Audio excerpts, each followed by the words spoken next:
Buvijon, bugun saharligi qo'lingizdan quymoq yesangiz zo'r bo'lardi-da.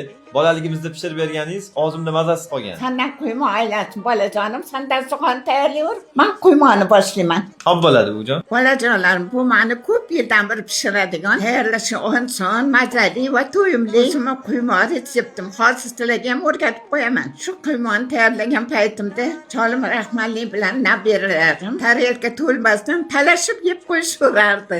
Masalliqlari oddiy bo'lsa ham juda mazali xushxo'r bo'ladi. Siz ham bolaligingizda buvijoningiz pishirib bergan, esingizda qolgan ovqatni nomini yozib ketinglar. Buvijoningiz bilan o'tgan shirin xotiralarni eslatgan bo'lsam, buvijonni yaxshi ko'radiganlar bitta yurakchan bosib ketinglar.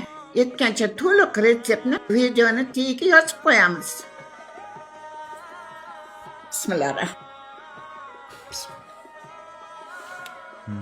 Hali ham o'sha.